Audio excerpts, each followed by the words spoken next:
কৰি আছে মেইন মুদ্দাটো দাবীটো লৈ পেলাই সংগ্ৰাম চলি আছে। এইটো নতুন নহয়, দশকৰ পৰা দশক ধৰি চলি আছে। আৰু তেলেংগানা ৰাজ্য গঠন কৰাৰ পিছত পুৰণি যিটো ডিমাণ্ড আছে এইটো আছে বিদৰ্ভ, বড়োলেণ্ড আৰু গোৰ্খালেণ্ড। চ' আজি পুনৰ আমি ইয়াতে যন্তৰ মন্তৰত গোৰ্খালেণ্ড, বিদৰ্ভ আৰু বড়োলেণ্ড ইনিচিয়েটিভ হিচাপে লৈ পেলাই আজি ইয়াতে পুনৰ ধৰ্ণা কাৰ্যসূচী ৰূপায়ণ কৰিছোঁ। আৰু ভাৰত চৰকাৰৰ এটা কমিটমেণ্ট আছিলে 2014 এই বিজেপি চৰকাৰৰ যে আমি যদি ক্ষমতালৈ আহোঁ আমি নতুন ৰাজ্য গঠন কৰিম, যিমান দাবী আছে ৰাজ্যৰ এই সমস্যা সমাধান কৰিম। কিন্তু আজি 2014 পৰা 2019লৈকে এই সমস্যাবিলাক সমাধান নকৰিলে আমি দেখিবলৈ পালোঁ যে কাশ্মীৰটো দ্বিখণ্ডিত কৰি পেলাই দুটা ইউনিয়ন টেৰিটৰী গঠন কৰা হ'ল। শেহতীয়াভাৱে দাদৰা নগৰ হাভেলী মাৰ্চ কৰি পেলাই এটা কৰা হ'ল।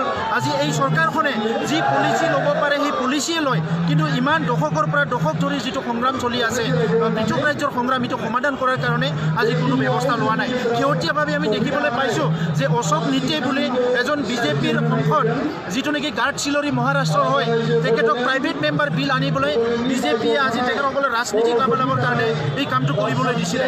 যেতিয়া মহাৰাষ্ট্ৰত যেতিয়া চৰকাৰখন তেখেতসকলে গঠন কৰিব নোৱাৰিলে, যেতিয়া শিৱসেনা কংগ্ৰেছ মিলি চৰকাৰ গঠন কৰিলে, তেতিয়া প্ৰাইভেট মেম্বাৰ বিল আনি পেলাই অশোক নিতে বুলি এজন সাংসদক তেখেতসকলে দায়িত্ব দিলে। আমি সেইটোৱে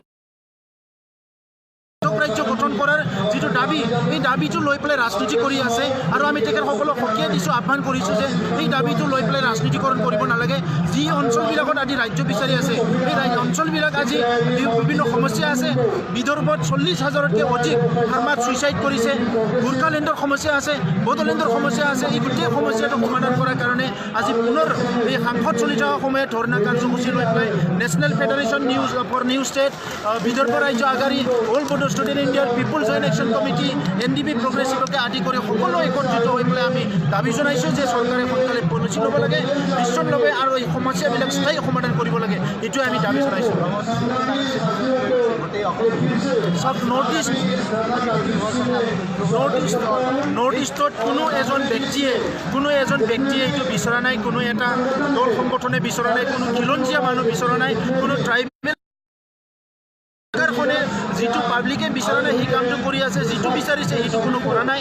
দশকৰ পৰা দশক ধৰি উত্তৰ পূৰ্বাঞ্চলত উগ্ৰপন্থী সমস্যা হৈছে, উগ্ৰপন্থী সংগ্ৰাম হৈছে, অস্ত্ৰলৈ সংগ্ৰাম হৈছে, গণতান্ত্ৰিক সংগ্ৰাম হৈছে। এই গোটেই সংগ্ৰামৰ মূল উদ্দেশ্যটো হৈছে নিৰাপত্তা লাগে, ভূমিৰ নিৰাপত্তা লাগে, ভাষা সংস্কৃতিৰ নিৰাপত্তা লাগে, সকলো খিলঞ্জীয়া মানুহৰ আজি নিৰাপত্তা লাগে, আজি অধিকাৰ লাগে, সেইটো লৈ পেলাই সংগ্ৰাম হৈ আছে। গতিকে আজি ভাৰত চৰকাৰে যিবিলাক মানে ৰাইজে বিচাৰিছে সেইবিলাক নকৰি পেলাই যিটো ৰাজ্য বিচৰা নাই সেইবিলাকে আজি চৰকাৰে কৰিবলৈ দেখা পাইছোঁ। সেইকাৰণে আমি চৰকাৰক কৈছোঁ যে ৰাইজৰ যিটো চেণ্টিমেণ্ট সেই চেণ্টিমেণ্টৰ লগত কোনো খেলিব নালাগে, ৰাইজৰ চেণ্টিমেণ্টটো অনাৰ কৰক, পিপলছ যিটো এছপিৰেশ্যনটো অনাৰ কৰক। আজি ভাৰতৰ সংবিধানে কি কৈছে?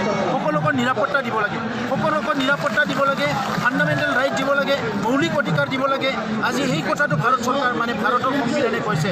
গতিকে এনেকুৱা সময়ত আমি চৰকাৰক দাবী জনাইছোঁ প্ৰায়ৰিটিত খিলঞ্জীয়া মানুহৰ নিৰাপত্তা, ট্ৰাইবেলৰ নিৰাপত্তা এইটো হ'ব লাগে। আৰু যিবিলাক সমস্যা আজিলৈকে স্বাধীনতাৰ পিছত সমাধান হোৱা নাই এই সমস্যাবিলাক স্থায়ী সমাধান কৰিব লাগে। আমি চৰকাৰক আহ্বান জনাইছোঁ।